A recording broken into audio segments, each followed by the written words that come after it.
Members of the North Carolina General Assembly, thank you for your time today. My name is Georgia Tonneson, and I'm here to speak about a prevailing issue in our state's education system, one that is directly impacting student outcomes and widening inequality across districts.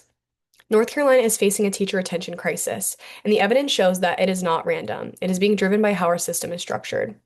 And addressing it is critical because the future of both our students and our educators depends on it.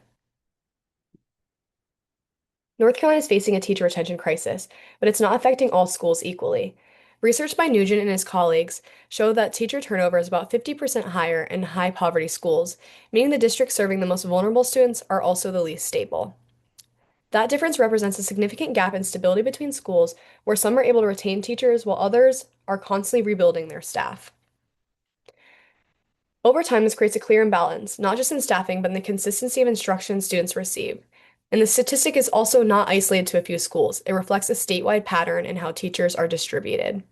In this presentation, I will show that North Carolina teacher retention crisis is not random. It is driven by how North Carolina funds its schools and teachers, and how that system disproportionately impacts higher poverty districts. Unfortunately, these effects have a direct and lasting consequence for students. In high poverty schools, frequent teacher turnover makes it hard for students to have stability. They're not just losing teachers, they're losing consistency in their learning. Research by Helen F. Ladd shows that students in high poverty schools are twice as likely to be taught by novice teachers, which is defined as those with 0 to 2 years of experience.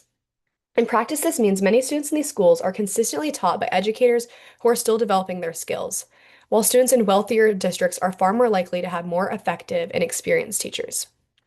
Ladd's research also shows that teacher experience is directly linked to effectiveness. Having a novice teacher can reduce student achievement in math by 0.05 to zero point 0.1 standard deviations in just a single year. While 5 to 10% might seem small, this effect adds up drastically over time. A student who is repeatedly assigned inexperienced teachers can fall significantly behind in comparison to their peers in more stable, well-resourced schools. Over time, this creates a widening achievement gap in North Carolina, not because of differences in student ability, but because of unequal access to experience and effective teaching. To understand why this pattern exists, we have to look in at how North Carolina funds its schools, because the inequality we're seeing is built into the structure of the system itself. Research from the Urban Institute, conducted by Chingos and Blagg, shows that North Carolina relies heavily on local property taxes to fund public education.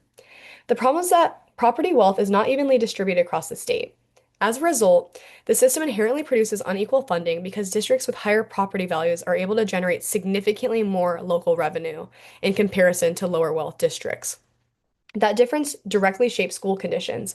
Wealthier districts can offer higher teacher salaries, stronger support systems, and better classroom resources, making them far more attractive places for teachers to work and actually want to stay in. On the other hand, lower wealth districts, often serving higher concentrations of low income students, simply do not have the financial capacity to compete.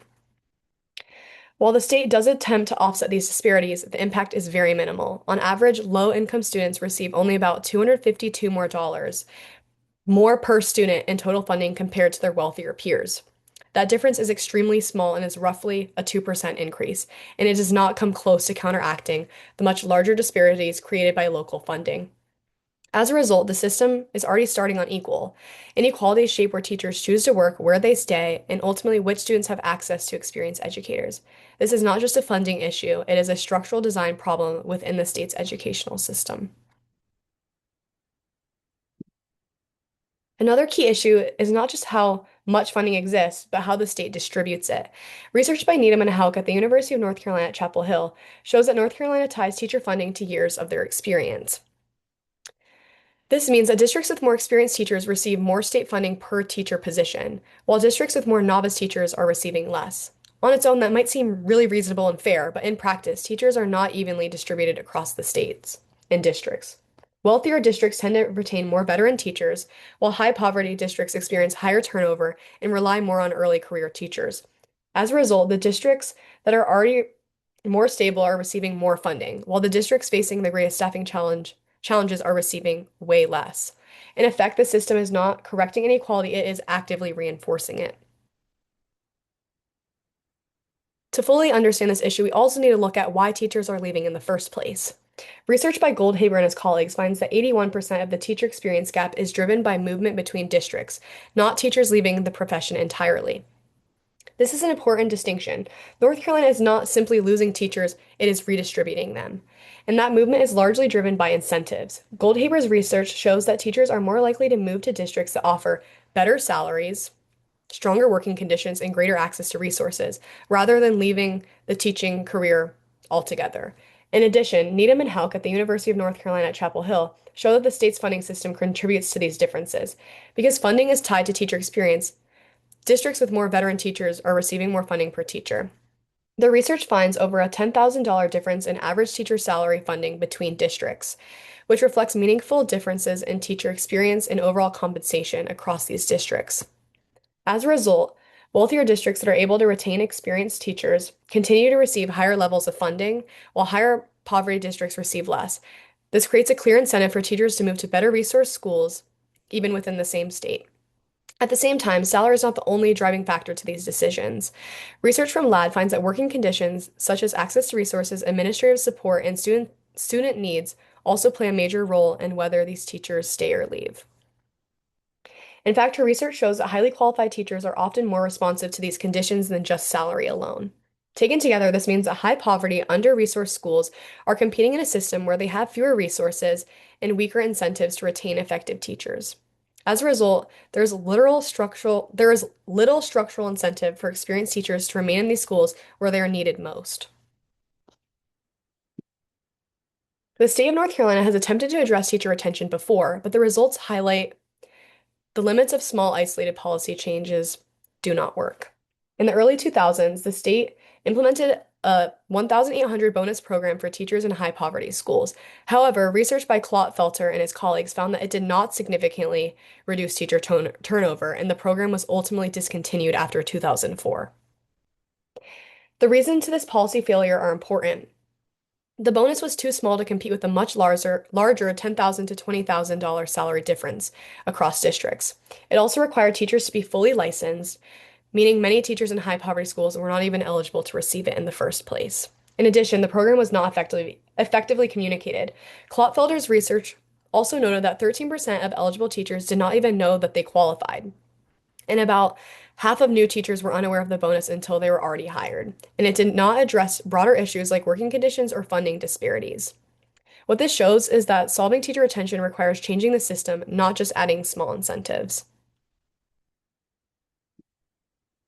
Reforming the teacher allotment funding formula is key to addressing the problem at a structural level. Right now, North Carolina's funding system is backwards. It allocates more funding to districts that already have experienced teachers and higher retention rates. As a result, those districts that are already doing well continue to receive more resources, while higher poverty districts, which face the greatest challenge with turnover, are receiving less. This proposal flips that structure.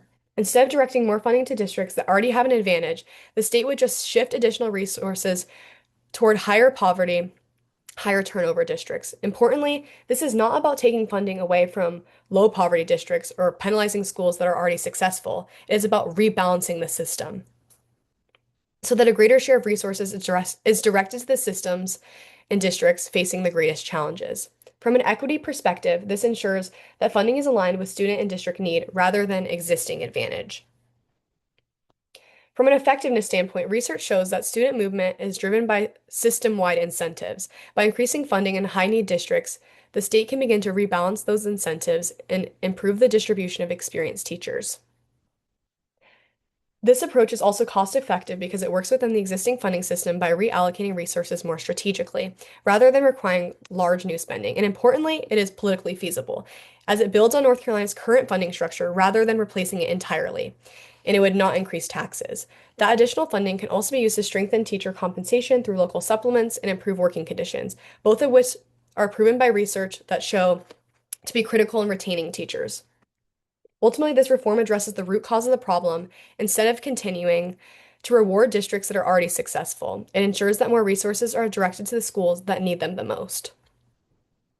North Carolina does not need to drastically increase spending. We need to spend smarter. This is not a major overhaul by any means, but a targeted change to ensure resources are aligned with need. At its core, it is about prioritizing teacher retention where it matters most, because the teachers we retain today shape the outcomes of our students tomorrow. And if we want a stronger, more equitable future for North Carolina, we need to ensure every student has access to effective teaching. Students pay the price to reform the system. Students and teachers across North Carolina are relying on you to ensure the system provides fair and equal opportunity for all. Thank you for your time.